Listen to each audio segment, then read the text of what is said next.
Ar jūsų automobilio bakas pilnas? Šio automobilio? Taip. Kodėl? Nes jo šeimininkai pasirengė galimai avarijai Baltarusijos atominėje elektrinėje. Avarija Baltarusijos atominėje elektrinėje labai mažai tikėtinas, bet įmanomas įvykis, kuris paliestų visą Lietuvą. Todėl jam turime būti pasirengę visi. Ar žinote kaip? Visų pirma, turbūt esate girdėję, kad reikėtų susikrauti išvykimo krepšį. Ką ten įsidėti? Susikraukite išvykimo krepšį taip, kad esant būtinybei galėtumėte greitai palikti namus ir būtumėte apsirūpinę bent 72 valandoms. Turėkite maisto, drabužių, tualeto reikmenų, pinigų, vaistų, radijo imtuvą, kad galėtumėte sekti naujienas. Jei ore yra pasklidę radioaktyvių medžiagų, labai svarbu kvėpavimo takus apsaugoti naudojant respiratorių ar kaukę. Tik žinoma, naują, nesuplyšusią. Jei neturite jų, užsidenkite nosį ir burną bet kokiu audiniu. Jei įvyktų avarija Baltarusijos atominėje elektrinėje, prisiminkite, kad atvirose vietose augantis maisto produktai gali būti užteršti radioaktyviosiomis medžiagomis. Todėl maisto atsargų reikia turėti bent 72 valandoms. Žinoma, nepamirškite ir žaislo ir knygos vaikams. Tačiau susidėkite išvykimo krepšius taip, kad paskui galėtumėte juos pakelti.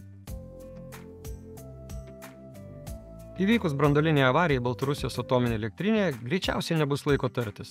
Visa šeima turėtų iš anksto žinoti, kur būsite saugus pavojaus atveju, kaip evakuositės, ką darysite, jeigu suges jūsų automobilis. Kokie yra kiti evakavimosi keliai, jei pasirinktasis užblokuotas.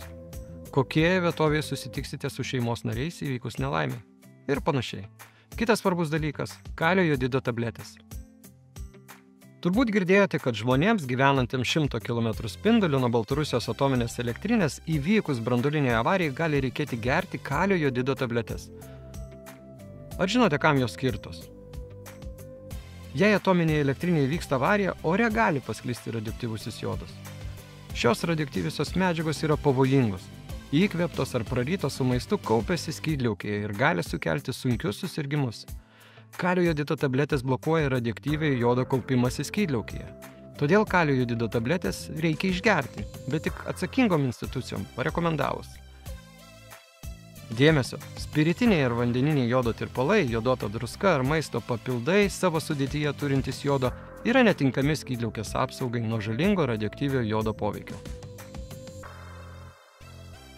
Paskutinis dalykas. Iš kur apskritai sužinoti, kad įvyko avarija Baltarusijos atominėje elektrinėje? Visų pirma, apie tai praneš sirenos. Tačiau norėdami gauti pranešimą į mobilųjį telefoną, pasikeiskite nustatymus telefone. Kaip tai padaryti?